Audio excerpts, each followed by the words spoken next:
अधिक मास का छठा अध्याय इस प्रकार है।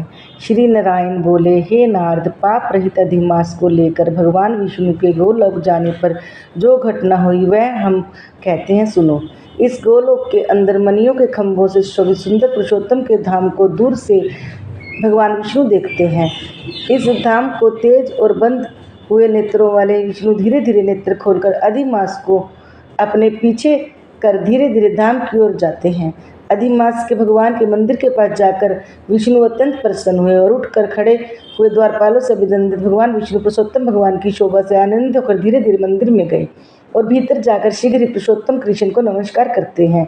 गोपियों के मंडल के मध्य में रतन में ऐसे आसन पर बैठे हुए कृष्ण को नमस्कार कर पास में खड़े विष्णु बोले, गुणों से अतीत, गोविंद, आदित्य, विनाशी, सूक्ष्म विकार रहित, विग्रहवान, पाप गोपों के वेश के विधायक, छोटी अवस्था वाले, शांति स्वरूप, गोपियों के पति, बड़े सुंदर नूतन मेघ के समान श्याम, करोड़ों कामदेव के समान सुंदर, वृंदावन के अंदर राजमंडल में बैठने वाले, पीत रंग के पीताम्बर से सुशोभित, सौम्य भुहों के चढ़ाने पर मस्तक में तीनों रेखा पड़ने से सुंदर आकृति वाले, रासलीला के स्वामी, रासलीला में रहने वाले, रासलीला करने में सदा उत्सुक, दो भुजवा वाले, मुरलीधर पीत पुस्तकधारी जैसे ऐसे भगवान की मैं वंदना करता हूँ। इस प्रकार स्तुति कर भगवान श्री कृष्ण को नमस्कार कर पार्षदों द्वारा सहकृत विष्णु रतन से सिंहासन पर कृष्ण की आज्ञा से बैठे। नारायण बोले, यह विष्णु का किया हुआ स्तोत्र प्रातःकाल उठकर जो पढ़ता है उसके समस्त पाप नाश हो जाते हैं और अनिष्ट स्वप्न भी अच्छे फल को देते हैं और पुत्रादि को बढ़ाने वाले भक्ति श्री गोविंद में होती है। अकृति का नाश होकर सत्यकृति की विधि होती है।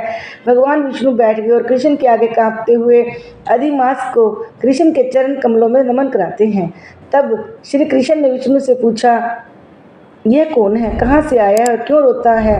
इस गोलोक में तो कोई भी दुखभागी होता नहीं। इस गोलोक में रहने वाले तो सर्वदा आनंद में मगन रहते हैं। ये लोग तो स्वप्न में भी दुष्ट वार्ता या दुख भरा समाचार सुनते ही नहीं। अतः विष्णु, यह कहो, कांपता और आंखों में आंसू बहाता दुखित हमारे सम्मुख किस लिए खड़ा है? श्री नारायण बोले, नवीन मेघ के समान श्याम सुंदर गोलोक के नाथ का वचन सुन सिंहासन से उठकर महाविष्णु मल मास की संपूर्ण दुख गाथा कहते हुए बोले। श्री विष्णु बोले, हे वृंदावन की शोभा के हे नाथ, हे कृष्ण, हे मुरलीधर, इस अधिमास के दुख को आपके सामने कहता हूँ, आप सुने। इसके दुखित होने के कारण ही स्वामी रहित अधिमास को लेकर मैं आपके पास आया हूँ। इसके उग्र दुख रूप अग्नि को आप शांत करें। यह अधिमास सूर्य की क्रांति से रहित है, मलिन है, शुभ कर्मों में सदा वर्जित है। स्वामी रहित मास में स्नान आदि नहीं करना चाहिए। ऐसा कहकर वनस्पति आदिकों ने इसका निरादर किया है। द्वादश मास, कला, शन, अत्यंत, संवत्सर आदि सर्वेश्वरों से अपने अपने स्वामी के गर्भ में से इसका अत्यंत निरादर किया है। इसी दुखाग्नि से जला हुआ यह मरने के लिए तैयार हुआ। तब अन्य दयालु व्यक्ति द्वारा प्रेरित होकर हे हरि के शरण चाहने वालों की इच्छा से हमारे पास आया। कांपते घड़ी घड़ी रोते रोते अपना सब दुख जाल इसने कहा, इसका यह बड़ा भारी दुख आपके बिना नहीं टल सकता। अतः इस निराश्रय को हाथ पकड़कर आपकी शरण में लाया हूँ। दूसरों का दुख आप सहन नहीं कर सकते, ऐसा वेद जानने वाले लोग कहते हैं। अतः इस दुखित को कृपा करके सुख प्रदान कीजिए। हे जगतपते, आपके चरण कमलों में प्राप्त प्राणी शोक का भागी नहीं होता, ऐसा वेद जानने वालों को कहना कैसी मिथ्या हो सकता है? मेरे ऊपर कृपा करके इसके दुख दूर करना आपका कर्तव्य है, क्योंकि सब काम छोड़कर इसको मैं लेकर आया हूँ।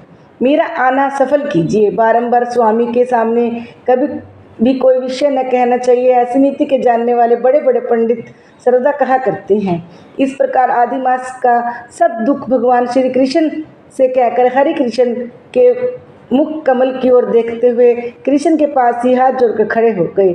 ऋषि बोले, हे सूत जी, आप दाताओं में श्रेष्ठ हैं। आपकी दीर्घायु हो, जिससे हम लोग आपके मुख से भगवान की लीला के कथा रूप अमृत का पान करते हैं। हे सूत, गोकुलवासी भगवान कृष्ण ने विष्णु के प्रति फिर कहा, क्या किया इत्यादि लोक परलोक विष्णु कृष्ण का संवाद सब हम लोगों से कहिए।